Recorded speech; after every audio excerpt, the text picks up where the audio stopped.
ينصركم ويثبت أقدامكم.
Apa dalilnya? Dalilnya adalah firman Allah Subhanahu wa taala di dalam surah Ali Imran. Allah Subhanahu wa taala berfirman, "Zuyyina lin-nasi hubbus syahawati minan nisa'i wal banina wal qanatiril muqantarati minadh dhahabi wal fiddati wal khaylil musawwamati wal an'ami wal harth." Zuyyina lin-nas, zuyyina telah dijadikan terasa indah. Siapa yang menjadikannya terasa indah?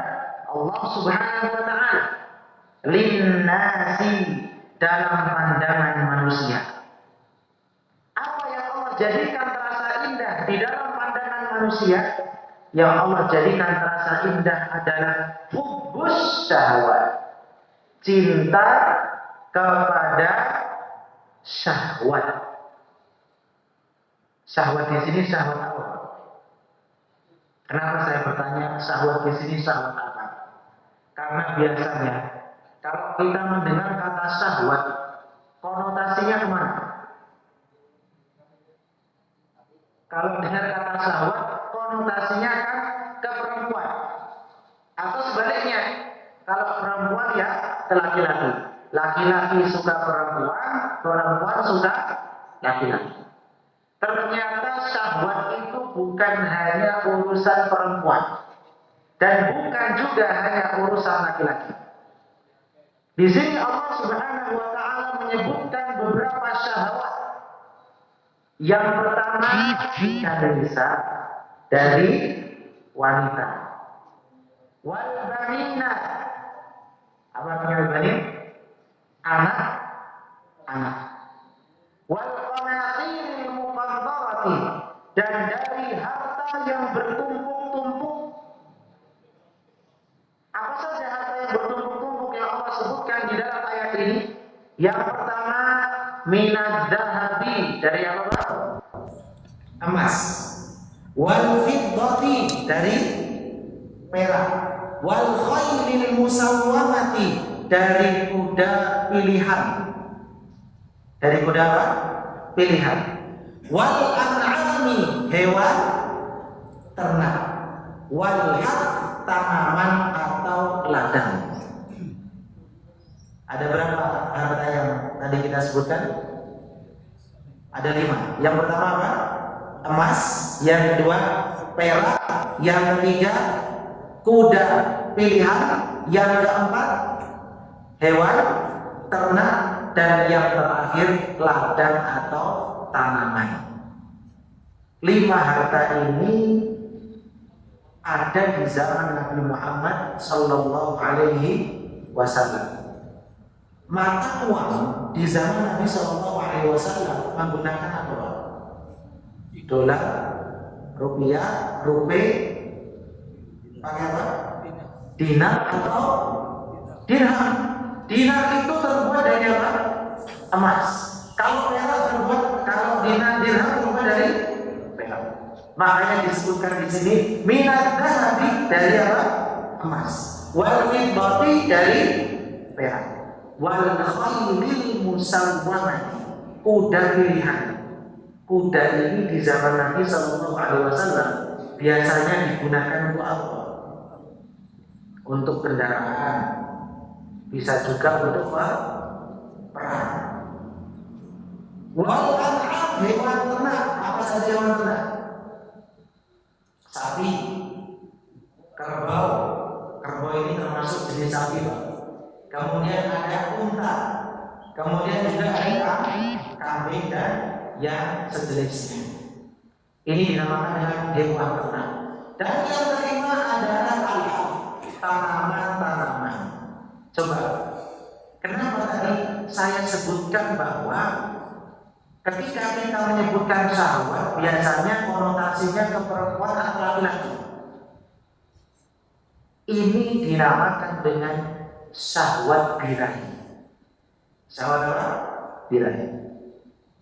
Tapi yang menjadi pertanyaan, ada syahwat lain, syahwat kepada kerbau. syahwat kepada sapi, syahwat kepada kambing, syahwat kepada ini. Ada nggak di antara kita yang ingin nikah dengan sapi, ingin nikah dengan kerbau? Ada? Tidak ada. Berarti di sini bukan syahwat kiranya. Maksudnya apa?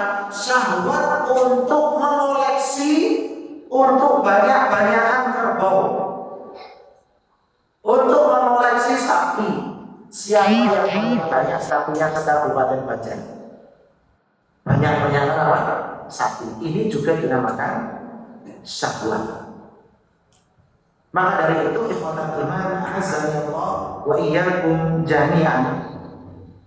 Allah menyebutkan di dalam ayat yang mulia ini, yang syahwat pertama adalah perempuan, minan nisa.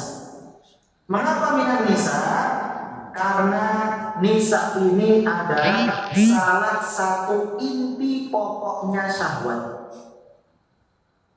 Salah satu inti pokoknya syahwat adalah wanita. Sehingga disebutkan pertama kali minan nisa. Yang kedua siapa tadi? Anak-anak. Anak-anak ini Pak bisa jadi cobaan, fitnah, bisa juga menjadi ladang pahala bagi kedua orang tua. Tergantung bagaimana orang tuanya memanage anaknya, dan tentunya tergantung juga takdir daripada Allah Subhanahu wa Ta'ala. Kemudian tadi yang ketiga kuda pilihan, yang keempat sapi, kerbau, kambing, dan yang kelima adalah sawah dan tanaman. Sehingga Islam, jamaah yang dirahmati Allah Subhanahu wa Ta'ala, tidak melarang siapapun untuk suka dengan yang namanya harta. Islam tidak melarang. Sehingga kalau ada pertanyaan siapa yang suka dengan harta, kemudian semuanya angkat tangan, itu bukan aib. Karena memang secara fitrah, secara tabiat, Allah Subhanahu wa Ta'ala menjadikan kita suka dengan apa? Harta. Tetapi jamaah yang dirahmati Allah Subhanahu wa Ta'ala, harta ini ada aturan, ada etika, ada adabnya di dalam Islam. Sesuatu yang manusiawi tadi yang semua orang suka, agar menjadi baik maka harus menjadi sesuatu yang Islami. Sebagai contoh, suka dengan lawan jenis, manusiawi atau tidak? Suka dengan lawan jenis, manusiawi atau tidak? Manusiawi. Kalau ada orang suka sesama jenis, berarti ada yang salah dengan orang tersebut. Yang manusiawi itu laki-laki suka perempuan, perempuan suka laki-laki. Tetapi yang manusiawi tadi harus menjadi Islami dahulu sehingga bisa dikatakan sesuatu yang baik. Bagaimana caranya Pak? Agar suka dengan lawan jenis menjadi Islami? Caranya dengan apa? Dengan menikah. Caranya dengan menikah, bukan pacaran. Bukan apa? Pacaran. Ini yang masih muda-muda ya. Bukan apa? Pacaran. Dan jangan sampai Pak, kalau kita punya anak perempuan, bangga anak perempuan kita dibonceng laki-laki yang bukan mahram. Karena dosanya akan kembali kepada orang tuanya. Kemana orang tuanya? Kok membiarkan anak perempuannya dibonceng laki-laki yang bukan mahram?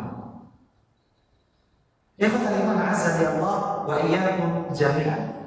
Contoh yang lain, sesuatu yang manusiawi harus menjadi sesuatu yang Islami agar dikatakan baik.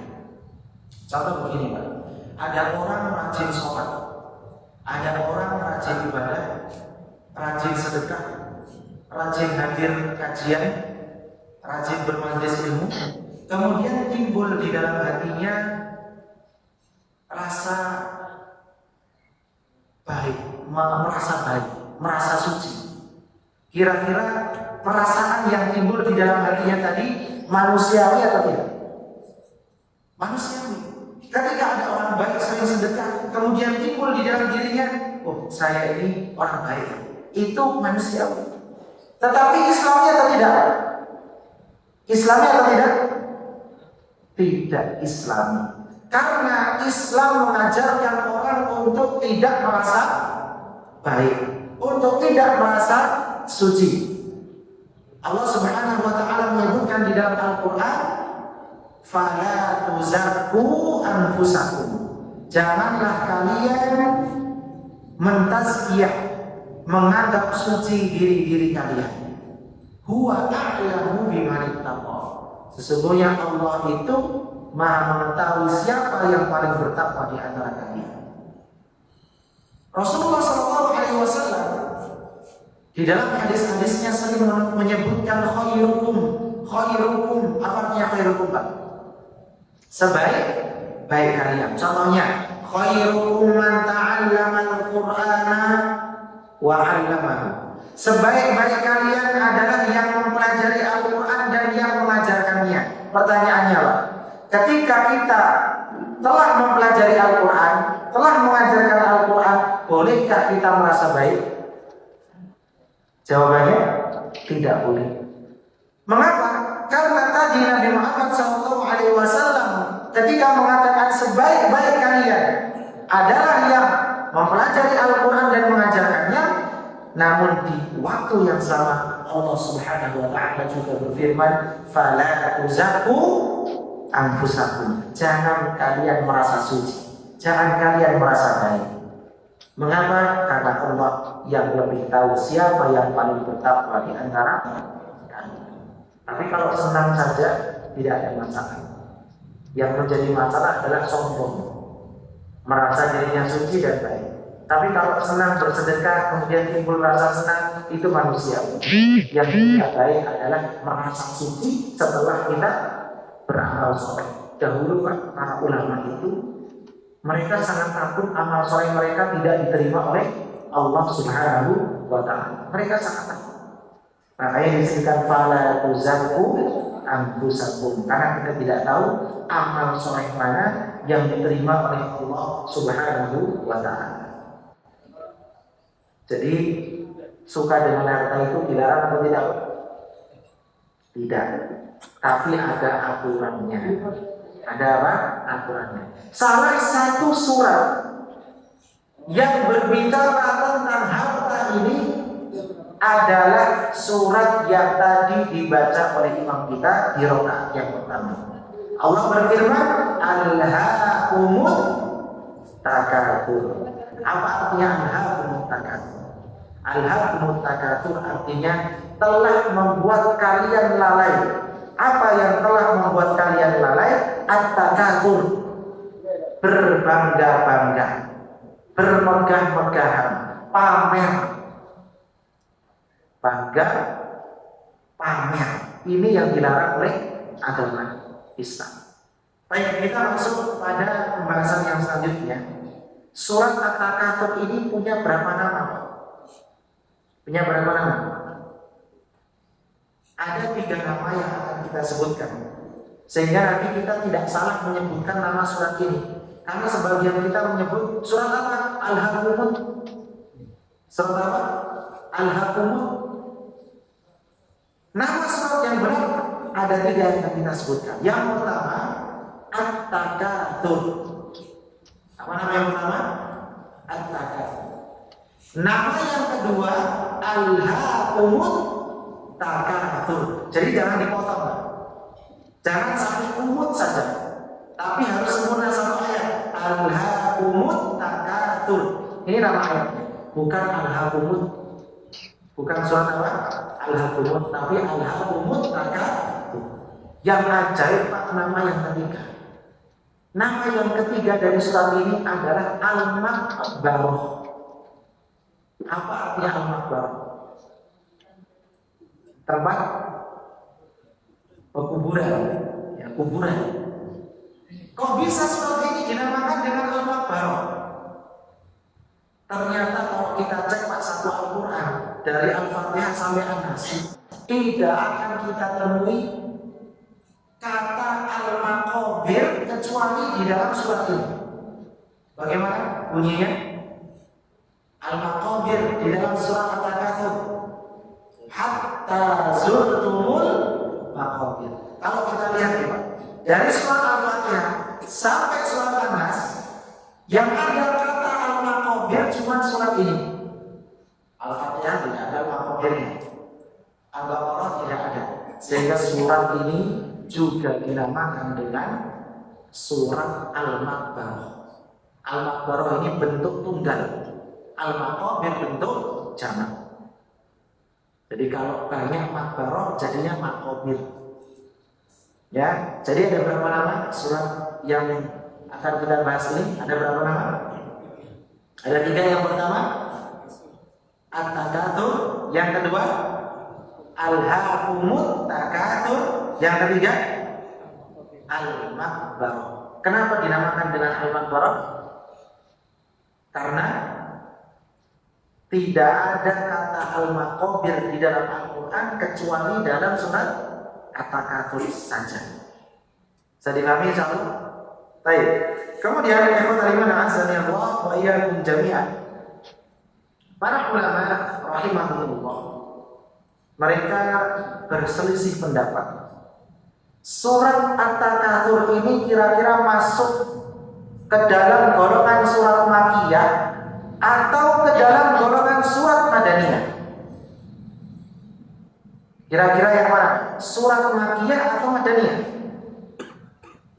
Maka jawabannya ada 2 pendapat, tetapi ada satu yang lebih kuat. Pendapat yang pertama mengatakan bahwa surat At-Takatsur ini masuk ke dalam golongan surat Madaniyah. Apa landasan mereka? Mereka mengatakan surat ini diturunkan karena ada 2 kabilah dari kaum Ansor yang sering berselisih, yang sering berbangga-banggaan dengan kabilahnya masing-masing. Kaum Ansor itu dari mana? Dari Makkah atau Madinah? Ansor. Kalau Muhajirin itu dari Makkah. Kemudian sampai di Madinah, yang menyambut mereka siapa? Ansor. Berarti kaum Ansor ini di mana mereka? Di Madinah. Makanya sebagian ulama mengatakan surat ini termasuk Madaniyah. Karena diturunkan ada 2 kabilah yang saling membangga-banggakan kabilah mereka masing-masing. Yang satu kabilah Banu Harith, yang satu kabilah Banu Harithah. Hanya ditambahin apa saja. Yang Banu Harith mengatakan kepada Banu Harithah atau sebaliknya, wahai Banu Harithah, wahai kabilah Banu Harithah, ada enggak di bubuhan piang itu sehebat orang-orang yang ada di bubuhan kami? Ada enggak di kabilah kalian orang-orang yang hebat seperti di kabilah kami? Mereka berdebat, berbangga-banggaan dengan kabilahnya masing-masing, sampai mereka membanggakan orang yang sudah mati dari kabilah mereka masing-masing. Ibarat masuk ke kuburan, kemudian saling tunjuk, ada nggak di kabilah kamu orang sehebat seperti yang ada di kuburan ini? Ini yang ada di kuburan ini kabilah saya. Ada nggak di kabilahmu sehebat kami? Saling berbangga-bangga. Namun ikhwatal iman azanillah, setelah dicek oleh para ulama, ternyata sebab turunnya atau sebab nuzulnya kisah ini dinilai lemah. Kenapa lemah? Alasan yang pertama, tidak beretika ketika kita mengatakan orang Ansor kok bisa berbangga-banggaan dengan kabilahnya mereka. Karena kaum Ansor ini orang-orang yang soleh, orang-orang yang baik. Tidak mungkin mereka berbangga-banggaan dengan kabilah mereka.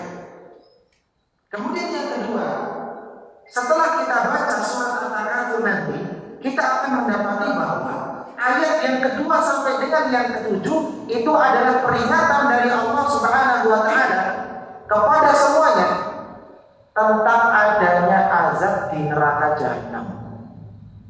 Sehingga objek pembicaraan Yang ada di dalam surat At-Takatsur ini yang paling tepat bukan ditujukan kepada kaum Ansor, tetapi yang paling tepat adalah ditujukan kepada orang-orang kafir Quraisy. Ini yang paling tepat. Ini bantahan bagi yang mengatakan bahwa surat ini statusnya madaniyah. Maka insya Allah Ta'ala pendapat yang tepat, surat ini statusnya adalah surat Makkiyah. Mengapa? Di antara alasannya ayatnya pendek-pendek. Kemudian yang kedua berbicara tentang kejadian-kejadian yang ada pada hari kiamat. Dan kebanyakan surat-surat yang berbicara tentang kejadian pada hari kiamat itu adalah surat Makkiyah. Bisa dipahami insyaallah sampai sini? Baik. Kemudian ikhwatal iman, a'azzani Allah wa iyyakum jami'an. Sebelum surat At-Takatsur ada surat apa? Sebelum surat At-Takatsur ada surat apa? Urut dari Al-Fatihah. Al-Qari'ah.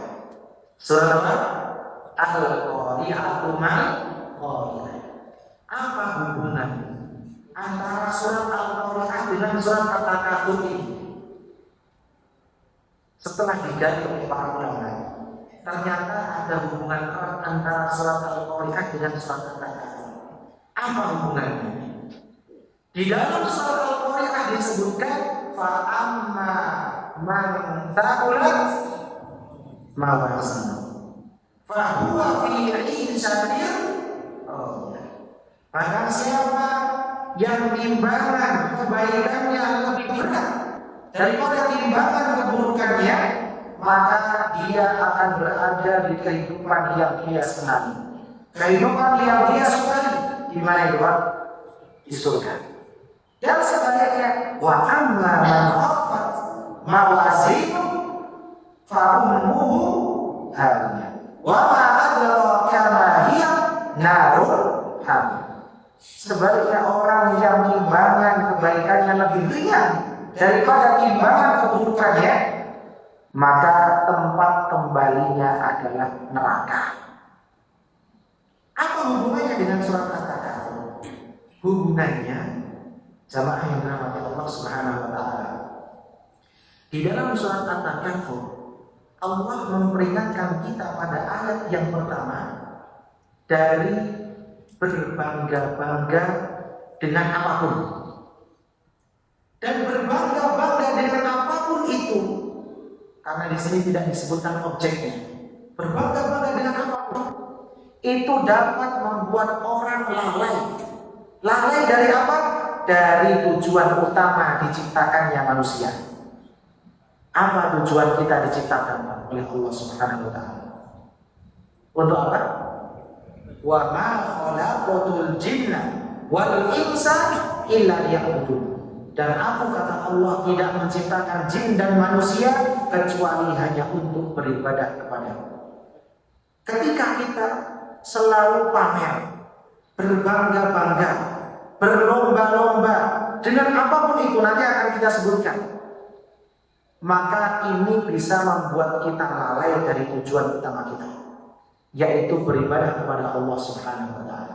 Kalau kita lalai dari beribadah, lalai dari beramal soleh, otomatis timbangan kebaikan kita bisa jadi lebih ringan daripada timbangan keburukan kita. Ini hubungan antara surat At-Takatsur dengan surat apa? Al-Qari'ah. Bisa dipahami insyaallah? Baik, kita lanjutkan. Apa keutamaan surat At-Takatsur? Misalnya kalau baca At-Takatsur ganjarannya apa? Ada nggak keutamaan surat At-Takatsur? Ada atau tidak? Ya, secara khusus tidak ada dalil yang sahih. Karena kalau kita baca, ada beberapa yang mengatakan barang siapa yang membaca surat At-Takatsur maka seakan-akan membaca 1000 ayat.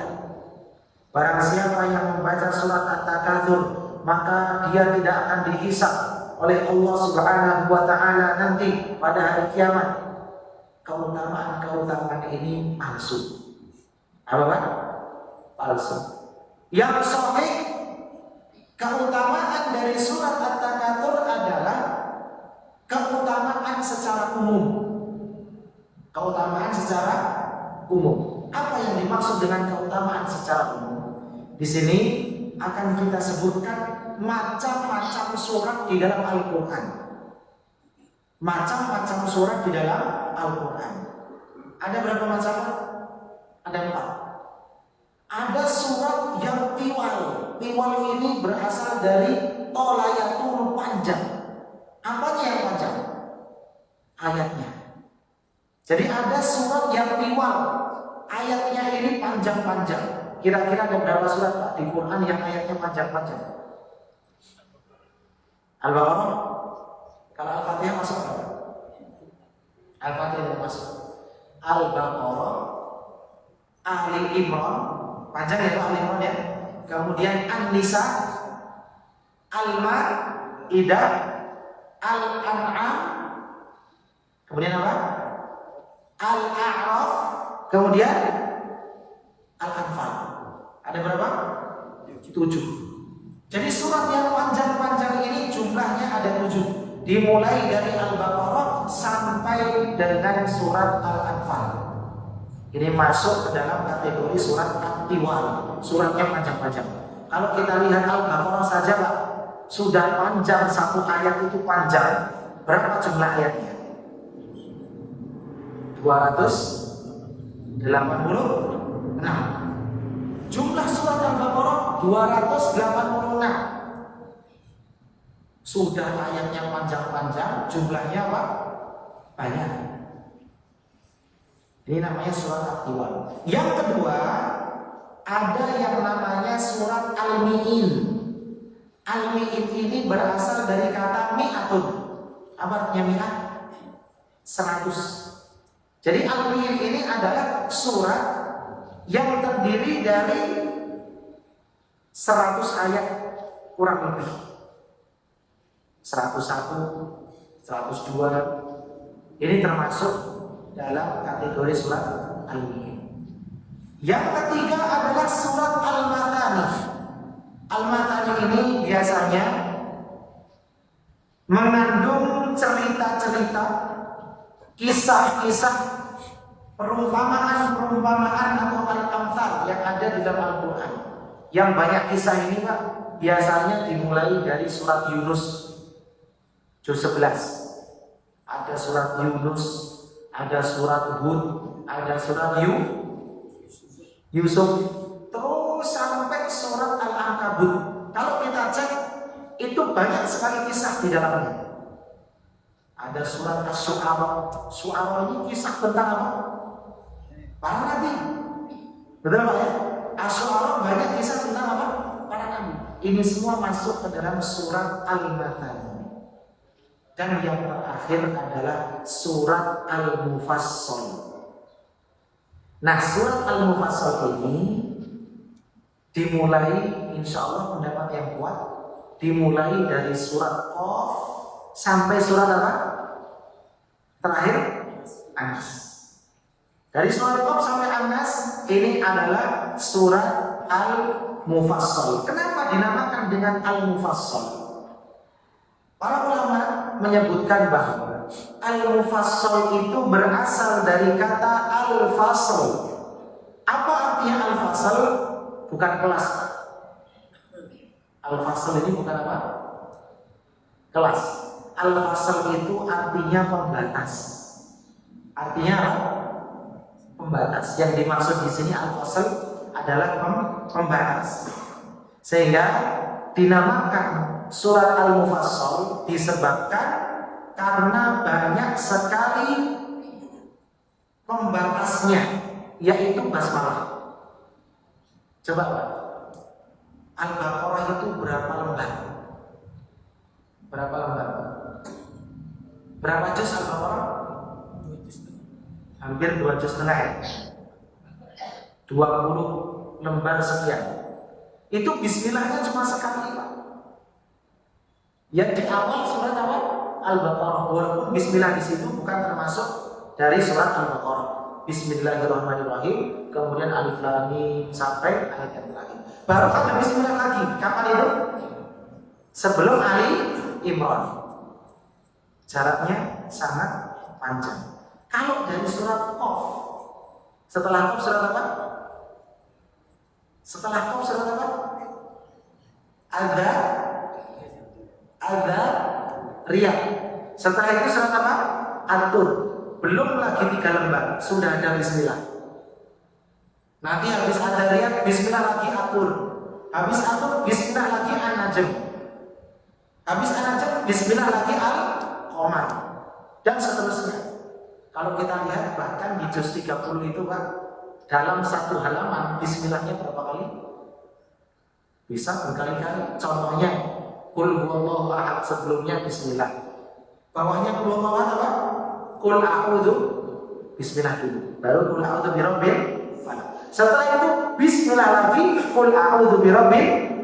Banyak sekali pemisahnya, yaitu Bismillah tadi. Makanya dinamakan dengan Al-Mufassal. Bisa dipahami insyaallah? Ada berapa macam surat? Ada 4. Yang pertama, yang panjang-panjang, ya. Yang kedua, yang ayatnya kurang lebih 100. Yang ketiga, yang berisi kisah-kisah, pengulangan kisah, ya. Kemudian perumpamaan. Kemudian yang keempat, Al-Mufassal, ya. Biasanya ayatnya pendek dan banyak pemisahnya. Pemisahnya apa tadi? Bismillahirrahmanirrahim. Baik. Tadi kita katakan bahwa keutamaan ini adalah keutamaan yang secara umum, tidak ada secara khusus disebutkan keutamaan surat At-Takatsur. Maksudnya keutamaan yang sahih. Maka ada satu hadis dari Nabi Muhammad SAW yang berkaitan dengan macam-macam surat ini. Rasulullah SAW bersabda, "U'titu makanat Tauratis sab'ah." Aku diberi pengganti isi Taurat dengan As-Sab'ah. As-Sab'ah ini 7. Maksudnya surat yang panjang. Berarti Pak, Taurat itu panjang-panjang. Taurat itu apa? Panjang-panjang. Kemudian Rasulullah melanjutkan, wa u'titu makanaz zaburi al-mi'in. Dan aku diberi pengganti Az-Zabur dengan surat Al-Mi'in. Berapa jumlah ayatnya tadi? Sekitar 100 ayat. Kemudian yang ketiga, wa u'titu makanal injili al-mathani. Dan aku diberi ganti isi Injil dengan al-mathani. Tadi al-mathani adalah surat-surat ya yang banyak mengulangi tentang kisah-kisah, kemudian perumpamaan. Dan yang terakhir inilah keutamaan secara umumnya. Wa fuddiltu bil mufassal. Dan aku diberikan keutamaan oleh Allah dengan surat Al-Mufassal. Berarti di Taurat tidak ada surat-surat yang pendek-pendek. Di Injil tidak ada surat yang pendek-pendek. Di Zabur tidak ada surat yang pendek-pendek. Tidak ada surat Al-Mufassal. Inilah keutamaan yang ulun maksud tadi, yaitu secara apa? Umum tentang At-Takatsur. Jadi At-Takatsur ini masuk surat yang mana? Yang Mufassal atau yang Tiwal? Yang Mufassal. Sehingga keutamaan yang tadi ini adalah kekhususan yang diberikan kepada siapa? Nabi kita Muhammad sallallahu alaihi wasallam. Baik. Selanjutnya, ikhwatal iman azza wa jalla wa iyyakum jami'an.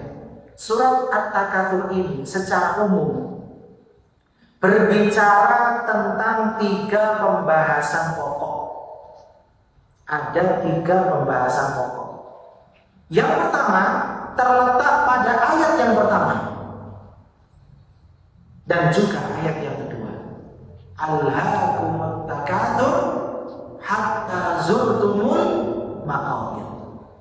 Apa isi dari 2 ayat ini? Isinya adalah peringatan dari kelalaian karena berbangga-banggaan dengan perkara duniawi. Apapun perkaranya. Ada peringatan dari Allah Subhanahu wa taala kepada siapapun dari berbangga-bangga dengan perkara duniawi. Kemudian pembahasan pokok yang kedua adalah pada ayat ketiga dan keempat, kelima, keenam, dan ketujuh. Berarti ayat ketiga sampai 7. Ini berisi peringatan akan adanya siksa. Di mana? Jahim, di neraka jahim atau jahanam.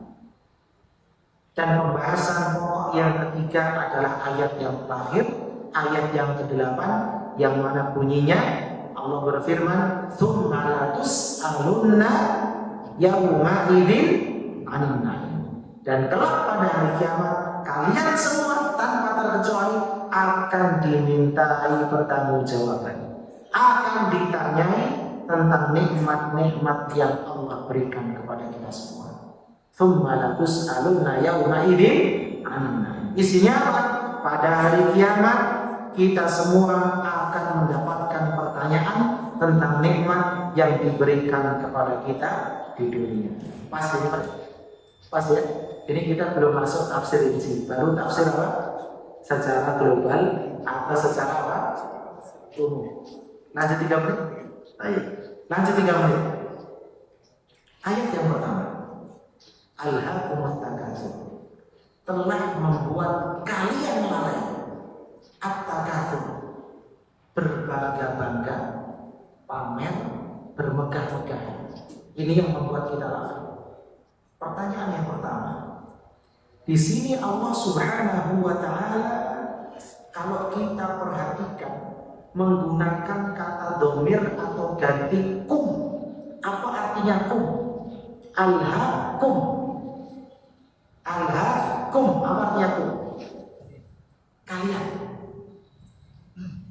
Jadi pertanyaannya, mana yang lebih banyak?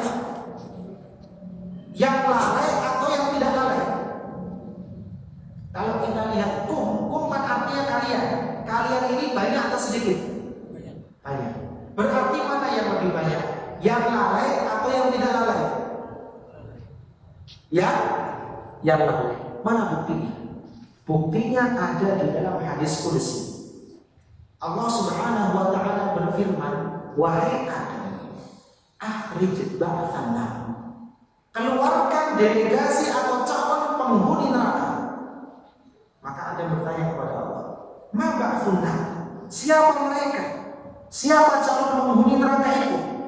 Maka Allah Subhanahu wa taala berfirman, "Min kulli alfin tis'umi'atin wa tis'atan wa tis'in." Dari 1999-nya itulah yang menjadi calon penghuni neraka. Sisa berapa? 1. Dari 1999-nya calon penghuni neraka. Sisa 1 yang menjadi calon penghuni surga. Itu perbandingannya. Jadi banyak yang lalai atau yang tidak lalai? Banyak ya? Nah, semoga Allah menjadikan kita orang-orang yang selalu ingat Allah, tidak mudah lalai dengan perkara-perkara dunia.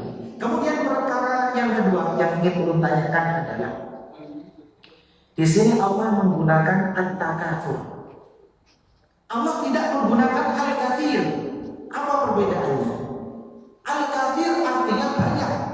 Kalau at-takatsur artinya berbanyak-banyakan, berbangga-banggaan. Beda atau sama artinya? Beda atau sama? Berbeda. Sehingga Allah Subhanahu wa taala tidak pernah melarang umatnya untuk memiliki harta banyak. Tidak. Karena Allah tidak mengatakan al-katsir, tapi Allah menggunakan kata at-takatsur, berbangga-banggaan, pamer. Yang dilarang itu yang ini, yang pamer ini, at-takatsur. Kalau kafirnya tidak ada masalah. Kadang-kadang Pak, mohon maaf, ada orang punya tanah 1 juta hektar, 300.000 hektar, tidak ada masalah. Yang menjadi masalah apa? Berbangga-banggaannya itu, pamernya itu yang menjadi masalah. Nah, yang terakhir, kira-kira kenapa Allah tidak menyebutkan objek yang dijadikan bangga-banggaan di dalam ayat ini? Objeknya apa? Ternyata jawabannya, apapun yang bisa dijadikan bahan untuk bangga-banggaan itu dilarang. Yang dilarang apa? Bangga-banggaan itu. Contoh, punya anak banyak, bangga, berbangga-bangga dengan jumlah anaknya ya. Punya pasangan yang cantik atau ganteng, pamer. Berbangga apa? Banggaan dengan pasangan hidupnya. Punya harta yang banyak, pamer. Wah, sepanjang ini rumah yang paling kanan hanya punya ulun saja. Sepanjang ini yang tanahnya paling banyak ya saya saja. Nah, di sini timbul sikap apa? Berbangga-bangga dengan perkara duniawi. Ini yang dilarang oleh agama Islam. Wallahu ta'ala a'lam bishawab. Semoga Allah Subhanahu wa taala memberikan kita ilmu yang bermanfaat tentunya untuk selalu niat amal dan disampaikan. Wabillahi taufiq wal hidayah. Ulun mohon maaf jika ada kata-kata yang kurang berkenan. Ada benarnya itu dari Allah Subhanahu wa taala, ada salahnya itu dari diri ulun pribadi dan dari syaitan. Semoga Allah mengampuni dosa kita semua. Kita akhiri dengan doa kafaratul majlis. Subhanallahumma wa bihamdika asyhadu an la ilaha illa anta astaghfiruka wa atubu ilaik. Assalamualaikum warahmatullahi wabarakatuh.